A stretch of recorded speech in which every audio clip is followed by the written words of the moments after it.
أزي سلامتنا تقبلوه نيزا channelنا تعزبتي كملكم تصنعوا نزوان زبلنا زيناتات حزلكم قريب لكم نمكتالكم بخبر عدم كبرات سمعت بالك زبلوا وانا وحبيتاتنا يوتيوب channel نتصعنوا أقدم ملقتي ما نوتيفيكيشن من تانك بصحكم زيناتات بوانو تكتاتلو نيزا نا يوتيوب channel سبسكرايب مغبار ناي دول ملكت متوقع ترسعوا أمريكا مس إيرترا مستراو سمع خمسة جبرت بمغلط إثيوبيا راقيتا راح تتوقعم تسل في إهابة أبقى إذا خمساتو من تتاتن بيسي عبيرام أب دارفوز تخيل خبيت جتت أزاز حالتات قطف دقف تقاتلو ترام إيران دحر قال أكوينات عالم اتزخف أمتكعتي هقات ما خمس خل أتنكيغو إيران عمان أب قدايمة أبو هرمس أب سمع خبتها خمسة تقربات تقليتو بريزنت يوكرين درونات سلاموان سبعت كتاردن زرق فيديو أما حبروا ميدا أكافيلو أبغى بحري يمن حانت نقدايت مركب بتتقاس خمسة حالات تفليتو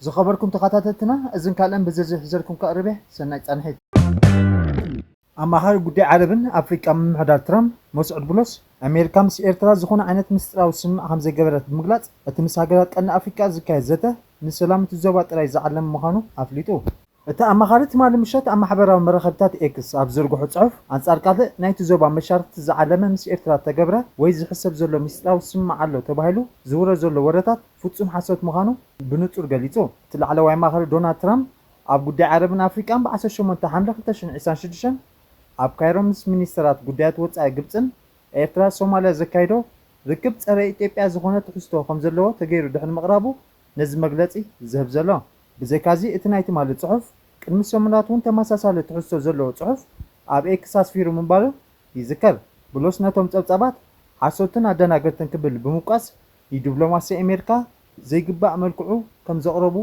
حبيرو أب زقرب أوانات منيسترات قديات وصع جبتن إيرتران أب كايرو دحن مرخبهم ستم محدارن كأي بحر النايتن عب جماعة بحر زركب هجرات ترايو زبل مجلتي أو تيام نيرون زمرجت زي مستي إثيوبيا أتل أولو زلا حتى عبد الجباري زجاج أمخانو أمون قتن هجرات زلا وتري مليسو خم زجوار غيروي إثيوبيا بوجنا الزبا وركبات نع بخببة نمسك أزعلم بوليتيكا ومنقصاص كم زمسل سجاعتها تقلت صنعها بلوس أبزت ماله أب إكس أبزت فورت صحف بزي مجنا كنتر نيترا أب كله زبا مشارت زساتف زخونه يخم مستيرا وسمعت لازم وين حسب لنا زبلا بهالا بفصم حسوتيلو عصيبو خمسة عن السمع يلون كم زبالة مدلاون عميت أيركبن ديلوماساو تمرتات هذا علامة لوا أما لقنا أفريقيا نبار السلام من رجعت إلو بس أنا دي سابع حتى أفريقيا بحري مستزلوا بز حزبن كنت في كتبة وعبيت أساسا هلونا حتى مخانو يتدقاقمي يقصو يخون بر ات امريكا اما غري واشنطن مس حدا زبا ومشارت تكايدو ركب مسكال هاجر مغጫው ማለት ከም ዘይኮነ አስሚሩሎ እቲ ዲፕሎማሲ አሜሪካ ተቀናቃንት ጉጅለታት በመፍጠር ወይ ፍልላት በመግፋሕ ዘይኮነ ግጭታት በመውጋት ዘላቀ ሰላም መረጋጋን ንምፍጠር ባህናጽ መንገዲ መስራሒሉ አሜሪካ አብቀን አፍሪካን ቀይ ባህር ዘለዋ ስትራቴጂካዊ ረብሓታት ኣብ መስመር ንግዲ ባህሪ ጸጥታ መረጋጋን ግብረ ሽበራ ሙጋት ዘዓለመዩ ኣብዝነትን ህንዳዊ ውቅያኖስ ወሽመጥ ዓረብን ዘረኸብ መጻብ ሄርሙስ بإيران تعطيلو أبزلو اللقوان وتون بإيران زحجزون نيران زدقفون أبي من زركبو أوتوعاتي نتنهن داو كأنوسن مسكي حبار زرخب بابي المندب كعطو ويون أبلع لي بز مسمر الزحل فمرخب حدقا خيوردو سقات أمريكان كالو تعبيت هاجراتن كوين الله بابي المندب كأب معراب مس إيرتران جبوتن بمبرأ كأب مس يمن زرخب كوينو أبزن هاجرات زفتر زي مرقا أبتتصبي متحلالة في مرخب زي مرقا كفتر نبوريو أمريكا نزمت أبو زنموحس مستنى بابي المندب قربت زلون هاجرات طبق دبلوماسياوي ركبات كهلوات تدلل تمثل واشنطن مستنى أبجماجم بحر زركب هاجرات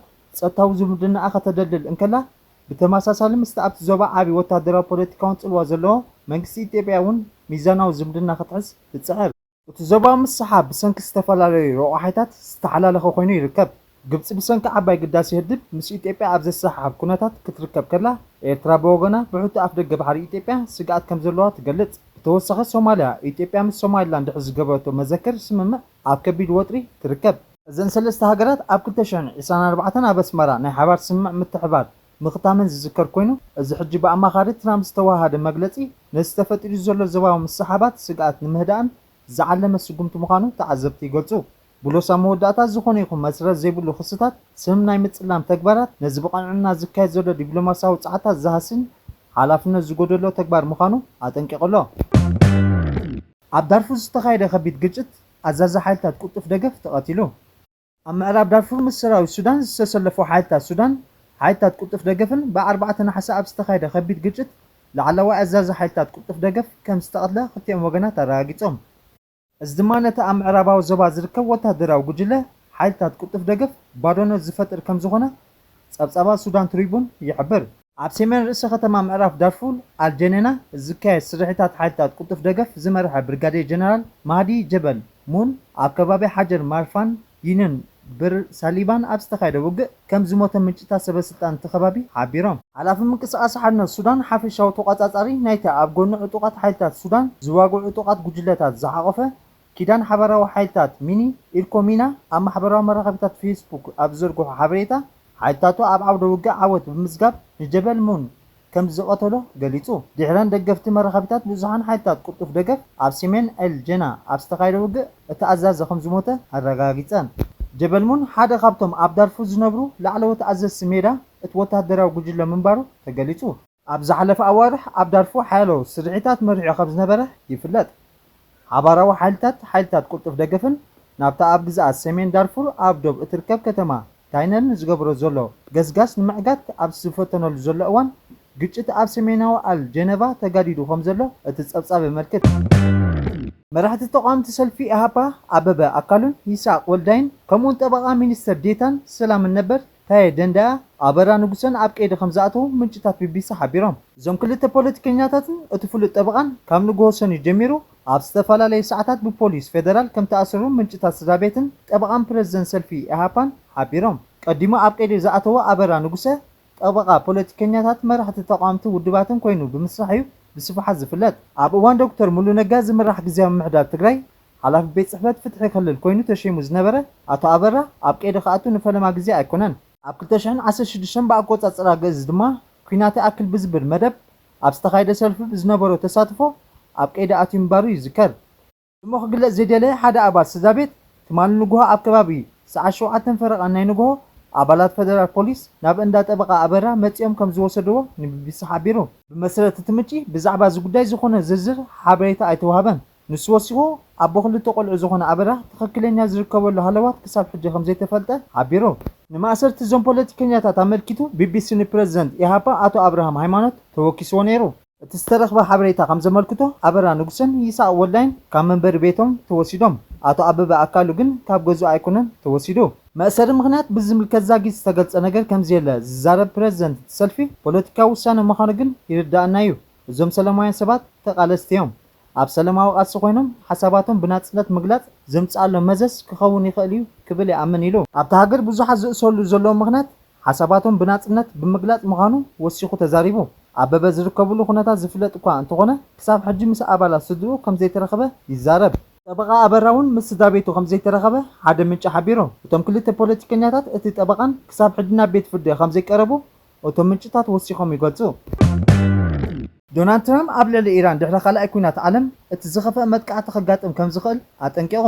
ፕረዚደንት ኣሜሪካ ዶናልድ ትራምፕ ኢራን ካብ ዝግበር ዘሎ መስርሕ ድርድር እንተወፅያ ኣዝያ ሓያል መጥቃዕቲ ከም ዘጋጥማ ብምግላጽ ቴህራን ክመጽእ ዝኽእል ሳዕቤን ብዝግባእ ትፈልጥ እያ ክብል ምግላጹ ሎሚ 5 ነሓስ ብማዕከናት ዜና ዓለም ዝተጋውሐ ሓበሬታ የመልክት።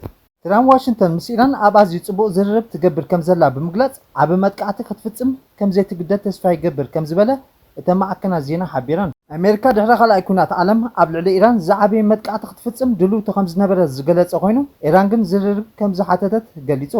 ትራምፕ ተወሳኺ ኢራን ኣብ መጻኢ ግዜ እትኾነ እውን ኒውክሌሳዊ ኣጽዋር ፈጺሙ ክህልዋ ከም ዘይክእል ብምግላጽ ቴህራን ሓንቲ እውን ትኹን ኒውክሌሳዊ ኣጽዋር እንተወኒና ዓለም ፍልይቲ ክትከውን ምዃና መጠንቀቕታ ከም ዝሃበ እቲ ጸብጻብ ወሲኹ የመልክት።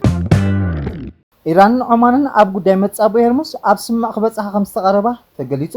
ኢራንን ዖማንን መጻበዪ ሆርሙዝ ዳግማይ ዝኸፍተን ኢራን ኣብ ስትራቴጂካዊ መስመር ማይ ዝያዳ ምቁጻርን ዝህብን ስማዕ ክበጽሓ ከም ተቐረባ ማዕከናት ዜና ዲሞክራሲናዊ ብ4 ነሓስ ሓቢሩ።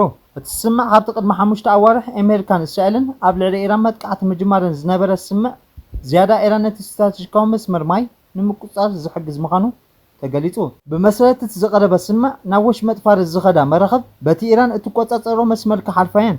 ካብዚ ከባቢ ዝወፃ መራኸብ ድማ ብዖማን ብእትቆጻጸሮ መስመር ክጓዓዛ እየን። ሰበስልጣን ኢራን መራኸብ ኣብ መንጎ ኢራንን ዖማንን ብማዕረ ዝምቀል ክፍሊት ኣገልግሎት ክኸፍላ ከም ዝግደዳ ይግለጽ። ኢራን ዑማን ኣብ ስምዕ እንተበፂሐን እውን ዋሽንግተን ኣብ ወደባት ኢራን ብባሕሪ ዝገበረቶ እገዳ ክሳብ ዘይለዓለቶ እቲ መጻቦ ዳግማይ ከም ዘይተኸፍቶ ገሊጻ ኣላ። ሓደ ነቲ ድርድር ዝከታተል በዓል ስልጣን ኣሜሪካ ንማዕከናት ዜና ዘኒውስ ታይምስ ኣብ ዝሃቦ ሓበሬታ እቲ ኢራን ሂባቶ ዘላ ጸብጸባት ትኽክል ከም ዘይኮነን ብመጻቦ ሄርሙዝ ዝሓልፍ ግዝያዊ መስመራት ድማ ክፍሊት ወይ እውን ፍቓድ ኢራን ዘየጠቓልል ምዃኑ ገሊጹ። ኣብ ገማግም ባሕሪ የመን ሓንቲ ባንዴራ ህንዲ ዘንበልበለት ንግዳዊት መርከብ ብተተኳሲ ድሕሪ ምውቃዓ ከም ዝጣሕለት ሰበስልጣን ኣፍሊጦም። እታ MSV ዝተሰመየት መርከብ ኣብ ዝጣሕለትሉ እዋን ኣብ ውሽጣ ዝነበሩ 14 ሰባት 13 ህንዳውያን ብሰላም ከም ዝደሓኑ ሚኒስተር መጓዓዝያ ባሕሪ ህንዲ ሳርቫንዳ ሶኖዋል ገሊጹ። እቲ ሚኒስተር ነቲ መጥቃዕቲ ብምኹናን ድሕነት ሰራሕተኛታት ባሕሪ ንምውሓስ ኣድላይ ስጉምቲ ከም ዝወስድ ኣፍሊጡ። ሚኒስተር ጉዳያት ወፃኢ ህንዲ ብወገኑ ኣብቲ ዞባ ኣብ ልዕሊ ንግዳውያን መራኸቢ ዝፍጸም ዘሎ መጥቃዕቲ ኣዝዩ ዘተሓሳስብ ኮይኑ ከም ዘሎ ብምግላጽ ኣገራዊ ሕጊ ዝሓለወ ናጽነት ምንቅስቓስ ባሕርን ንግዳዊ ንጥፈታት ብህፁፅ ክምለስ ፀዊዑ። እቲ ንግስነት ስዑድ ዓረብ ዝድገፈ ሃገራዊ ተፈላጥነት ዘለዎ መንግስቲ የመን ነቲ መጥቃዕቲ ፈንጂ ተጻዕነት ንእሽተይ ጃልባ ተጠቂሞም ዝፈጸሞ ብኢራን ዝድገፉ ሕቱ ምዃኖም ከሲሱ። ዕጡቓት ሕቲ ግን ክሳብ ሕጂ ብዛዕባ ዝፍጻመ ዝሃበዎ ወግዓዊ ምላሽ የለን። እዚ መጥቃዕቲ ዝፍጸም ዘሎ ኢራን ነቲ ሓደ ካብቶም ዝበዝሑ ምንቅስቓስ ነዳዲ ዝካየደሎም ስትራቴጂካዊ መስመር ዝኾነ መጻቦ ሄርሙዝ ድሕሪ ምዕፀዋ ንግዳዊ መራኸቢ ቀይሕ ባሕሪ ከም ኣማራፂ ይጥቀመሉ ኣብ ዝፈተነሉ ዘሎ እዋን እዚ ድማ ዓለማዊ ቁጠባን ዋጋ ነዳዲ ጸቕጢ ፈጢሩ ይርከብ። ፕረዚደንት ዩክሬን ቪላድሚር ዘለንስኪ ሓንቲ ብርቕት እትዝወር ድሮን ንሓደ ኣብ ደቡባዊ ዩክሬን ዝርከብ ሰላማዊ ሰብ ክትሃድን ዘርኢ ቪድዮ ኣብ ማሕበራዊ መራኸቢታት ኣካፊሉ። ዘለንስኪ እዚ ተግባር እዚ ሩስያ ኣብ ልዕሊ ሰላማውያን ሰባት እተካይዶ ዘላ ሳፋሪ ዝመስል መጥቃዕቲ መርኣያ ምዃኑ ገሊጹ። እቲ ቪድዮ እታ ድሮን ኣብ ሓደ ጎደና ከርከስ ንሓደ ኣሕመልቲ ዝሸይጥ ሰብ ክትስዕቦ ከላ የርኢ። እቲ ሰብ ካብታ ኣብ ልዕሊኡ እትዝምብል ዝነበረ ድሮን ንምህዳም ኣብ ጥቓ ሓንቲ ጻዕዳ መኪና ክጎይ ከሎ እታ ድሮን ተኸቲላ ብምኻድ ኣብ መወዳእታ ኣብ ልዕሊኡ ተኪሳቶ። እቲ ዩሪ ዝተባህለ ወዲ 52 ዓመት ሸቃጣይ ኣሕመልቲ ካብቲ መጥቃዕቲ ብሂወት እኳ እንተተረፈ ብሰንኪ ዝወረዶ መቑሰልቲ ጸቕጢ ኣእምሮን ኣብ ሆስፒታል ተዓቒቡ ይርከብ። ሰብኣዊ ሃድን ተባሂሉ ዝጽዋዕ ብርሕቐት ዝወራ ድሮናት ኣብ ልዕሊ ሰላማውያን ሰባት ብምውፋር ሩስያን ነበርቲ ኣብ ግንባር ዝርከብ ከተማታት ንምርባሽን ንምፍራሕን ትጥቀመሎም ምህላዋ ዩክሬን ትኸስስ። ዘለንስኪ ኣብ ቴሌግራም ኣብ ጸሓፎ መልእኽቲ ዓለም ነዚ ክትሪኦ ኣለዋ ሩስያ ዓቢዳ ከም ዘላ ወታደራት ሩስያ ሰባት ብምቕታልን ምስቃይን ከም ዝሕገሱ ዘርኢ መርትዖታት ክትዕዘብ ኣለዋ ኢሉ። ሚኒስተር ጉዳያት ወፃኢ ዩክሬን አንድሪ ሲባሃ ብወገኑ እቲ ቪድዮ ጭካነ ዝመልኦ ናይ ውግእ ገበን ዘርኢ ክብል ገሊጹ። ሲባሃ ወሲኹ እዚ ዓይነት ሃድን ኮነ ኢሉ ተባሂሉ ዝተዳለወ ስትራቴጂካዊ ስጉምቲ ሩስያ ምዃኑ ብምጥቃስ ነዛ ድሮን ኣብ ዝውሰብ ዝነበረ ሰላማዊ ሰብ ዕላማ ይገብር ከም ዝነበረ ኣጸቢቑ ከም ዝፈልጥ ገሊጹ። ክቡራት ተዓዘብትና ናይ ሎሚ ነበረ መደባትና ነዚ ይመስል። ቁጥፉን እዋናውን ሓበሬታ ክትረኽቡ ላይክ፣ ሸር፣ ኮመንት፣ ሳብስክራይብ ትገብሩ ብኽብሪ ዕድም ሰልሰና እዩ።